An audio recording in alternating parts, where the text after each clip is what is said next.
see the boat clearer. Just go. Welcome to this CGTN live event. We're here in the Gulf of Thailand. Hopefully you can hear behind us.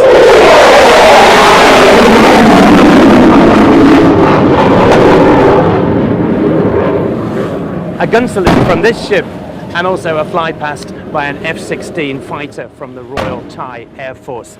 The occasion is an international fleet review. Ranged out behind me, a huge array of ships. Let's take a moment to watch this gun salute.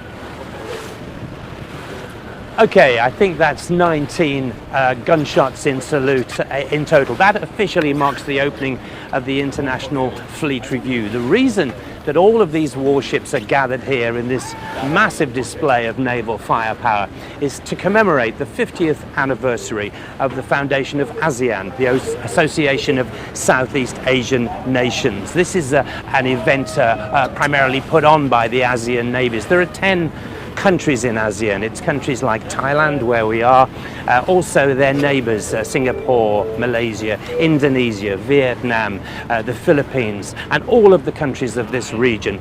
They have come together for this international fleet review, and there will also be the first ever joint exercise between those 10 navies together as a part of this event.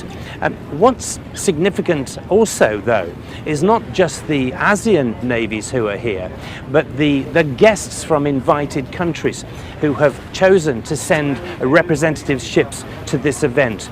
Now, they include some of the big navies around the globe. There are ships here from China, from the US, from Japan, from India, from Russia, from Australia, some of the very big navies of the bigger nations. Now, that is a courtesy to ASEAN, but it's also a mark, it's an acknowledgement of what they're trying to achieve here. And what that will do is it will give these navies of ASEAN a great deal of confidence in the future. It means that they are being taken seriously by the bigger powers.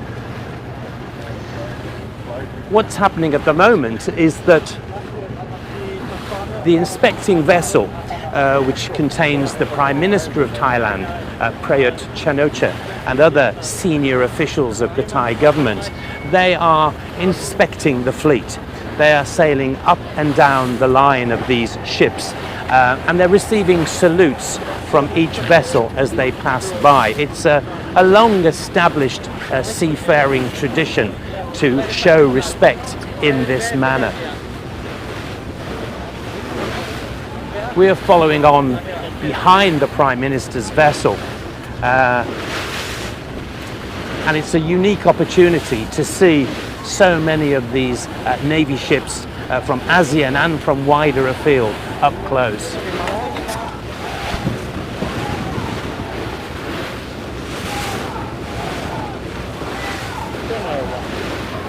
Hopefully on board this ship you can see the sailors lined up. This is the kind of salute that they traditionally give to passing VIPs.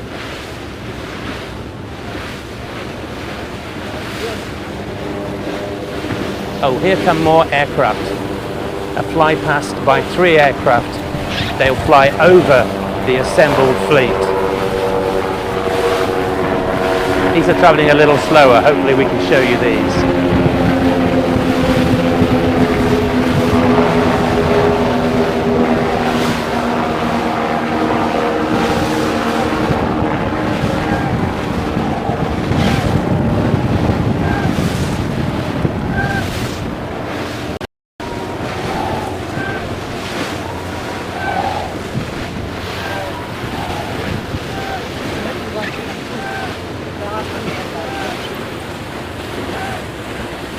In global terms, most of these are medium-sized ships. They're frigates and destroyers.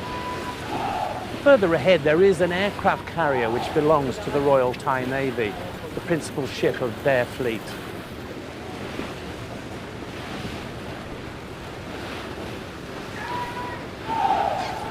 More saluting.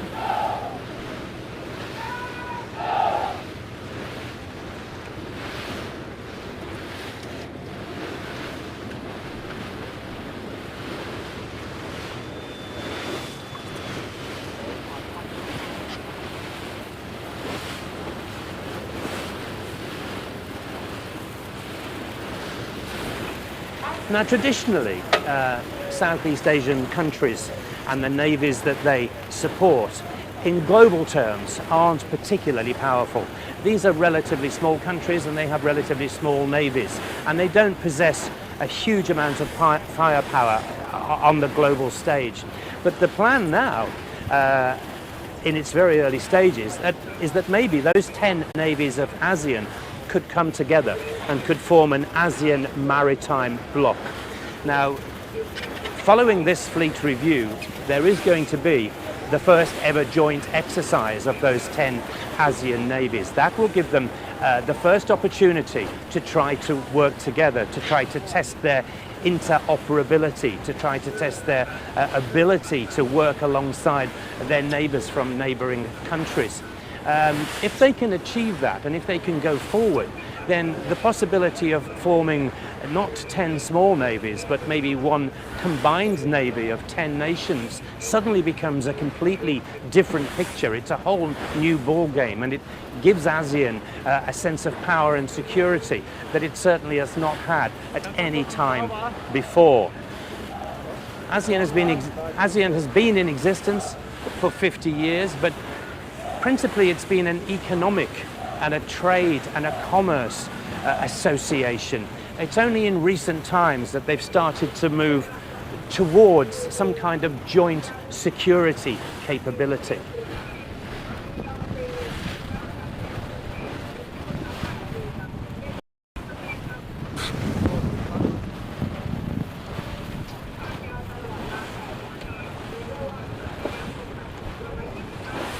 We've got some helicopters joining us as part of the celebrations. I don't know, we'll see them in a few moments.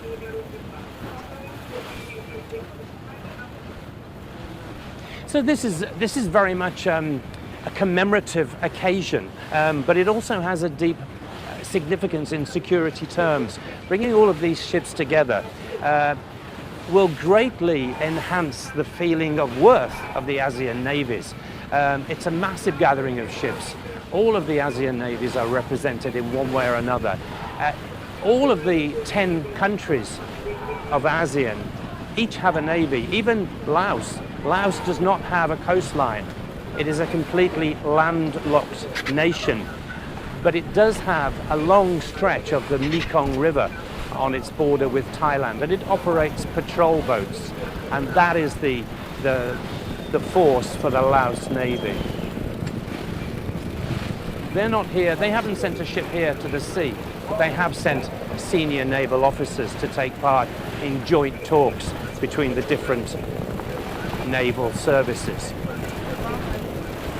So coming up now, 2 helicopters, part of the symbolism of today's event, bearing 2 flags. Seeing, if you just look around to your left a little bit, one is the flag of today's event, the International Fleet Review. The other, the one slightly further away from us in red, white and blue, is the flag of the Royal Thai Navy, who are clearly the hosts for this event.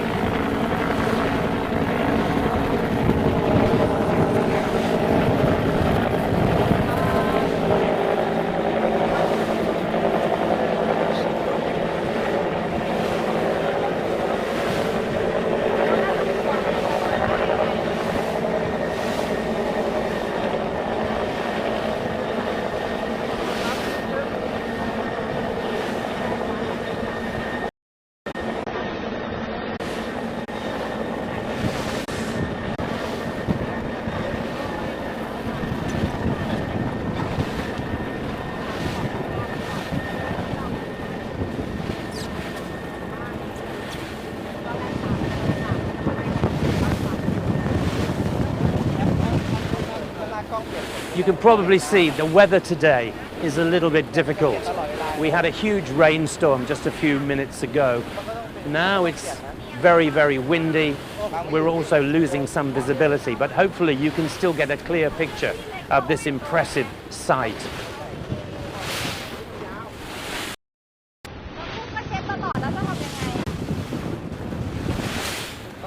Now, why does ASEAN want a strong maritime bloc?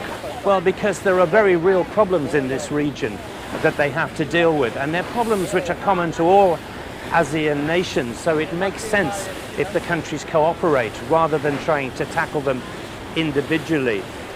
A huge concern at the moment is the rise of Islamic fundamentalist terrorism.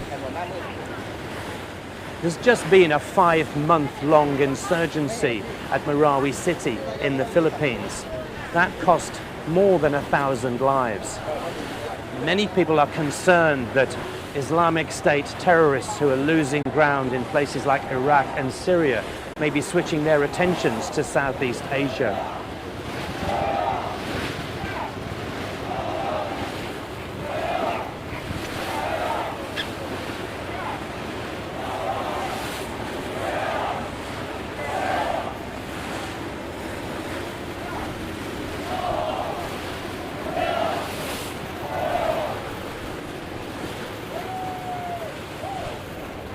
Also, of course, is the problem associated with that of terrorists who've traveled to the Middle East to fight and are now returning to their homelands in Southeast Asia. This has been seen very much in the past as a land-based issue, but more and more people believe that there is a maritime element to this crossing of borders.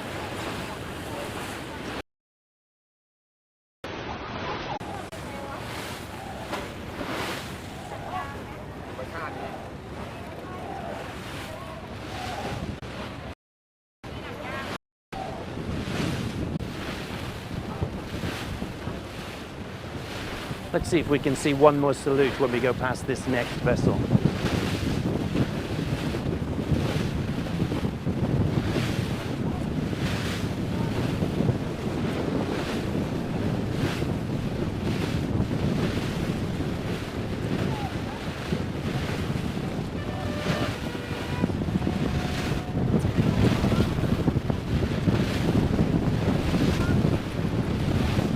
The familiar waving of caps, the blowing of a whistle.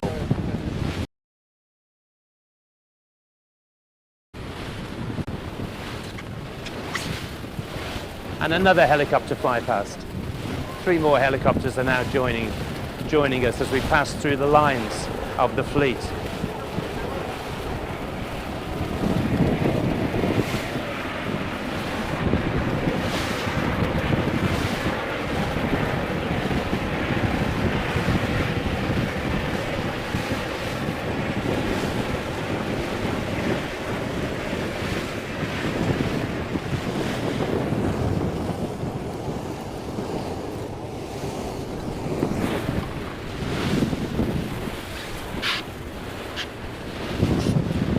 So we've talked about terrorism, but there are also problems with piracy. Piracy has been a long-standing issue in this region.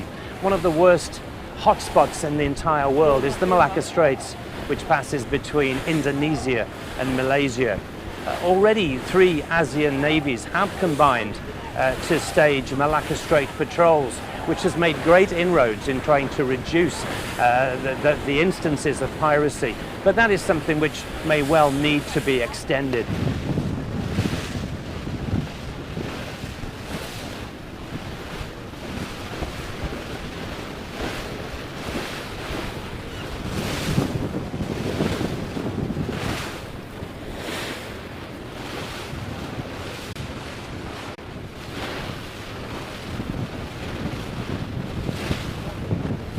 All of the ships, of course, decorated brightly with flags. All of the sailors in their tropical white uniforms.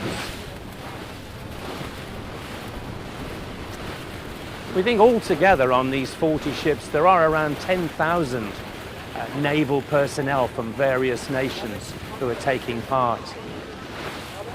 So we've talked about terrorism, we've talked about piracy, but there are other maritime issues. There's been a long-standing concern about illegal fishing practices and possibly the use of slave labor on fishing vessels in and around Thai waters. That is something which the Thai government has taken a lot of steps to try to crack down on over the last 2 years, but it's something that's been going on for decades. So there's more work to be done there.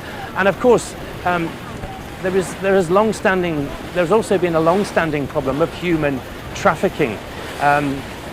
People smuggling in boats along the Andaman Sea, very often people from the Rohingya minority in Myanmar, also economic migrants from Bangladesh. In the past there have been lots of instances of those people being trafficked down the side of Thailand trying to get to Malaysia by unscrupulous human traffickers who in some cases have held them hostage and in some cases are believed to have murdered the people that they have already taken money to, which need to be addressed. And the feeling ASEAN maritime presence can greatly beef up the capability of the authorities on these issues.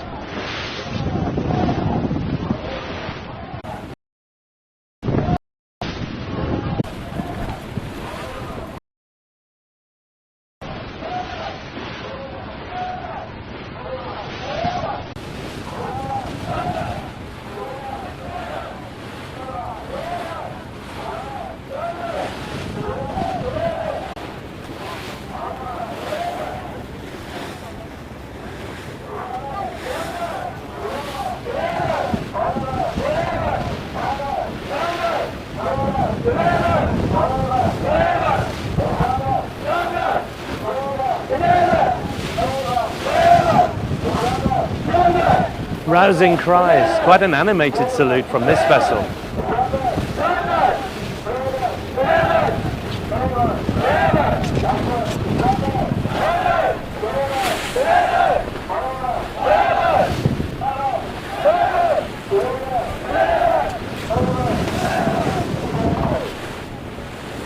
Now, in addition to all of those different issues that we've discussed, terrorism, piracy, slave workers on fishing boats, human trafficking, there are of course the more traditional crimes which take place, things like drug smuggling, things like arms smuggling. All of these activities have a seaborne element at times, and very much the feeling is that if ASEAN can form together and can increase their by joint effort, this will be a huge in the security sphere. When they hold exercises like this, it's an opportunity for these different nationalities. Saying, come back to me. I say it's an opportunity for these different nationalities to work alongside each other. Obviously, they speak different languages. They operate similar ships, but in different ways. So it's very important that they have these joint exercises where they set a common goal. The instructions are passed to the senior commanders and then down the line to the individual crews. But it's an opportunity to see how those crews can carry out their individual tasks, but also ally them with the joint task of working alongside people not just from one other nation, but in this case from 10 other nations.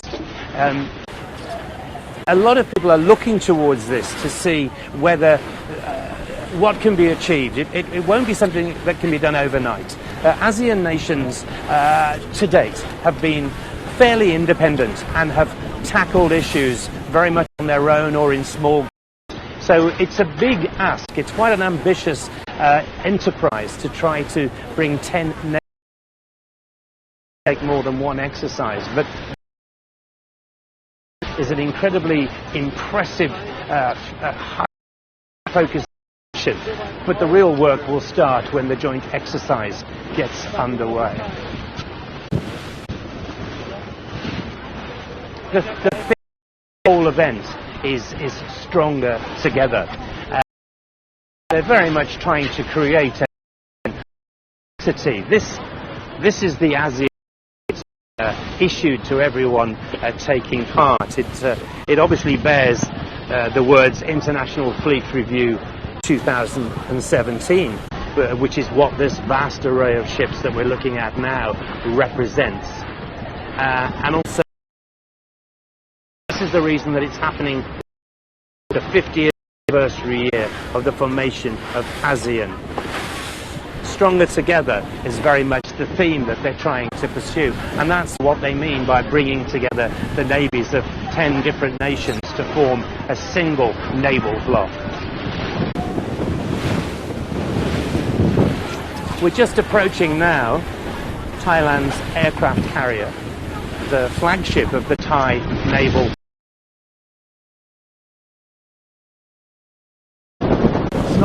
It's not always operational. It doesn't always have the aircraft capable of operating from its decks, but it remains the flagship of the Thai Navy. And clearly any beefing up of maritime power, sea power, could well see this ship playing a key role, possibly as the flagship of the entire joint enterprise.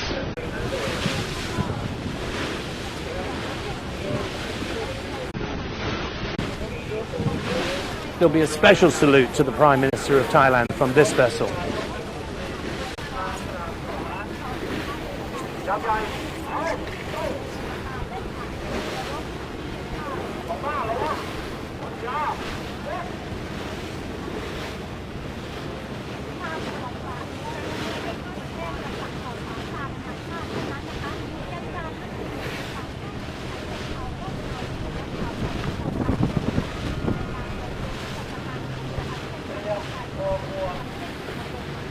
Although not one of the largest aircraft carriers afloat, you can see the distinctive shape, the ski ramp at the front to enable easier takeoff for aircraft.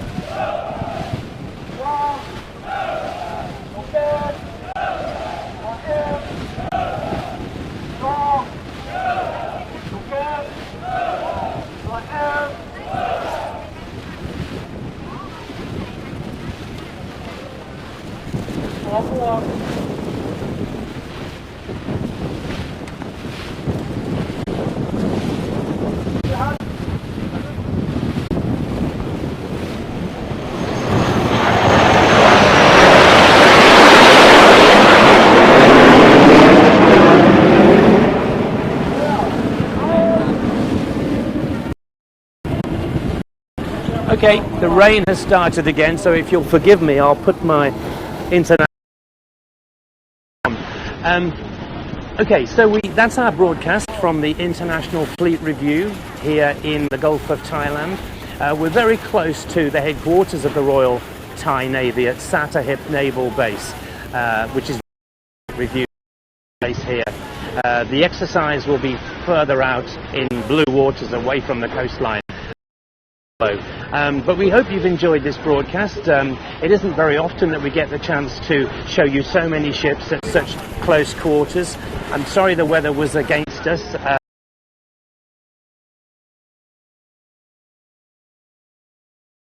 Hopefully where you are, it's okay. So, thank you very much for joining us. My name's Mark.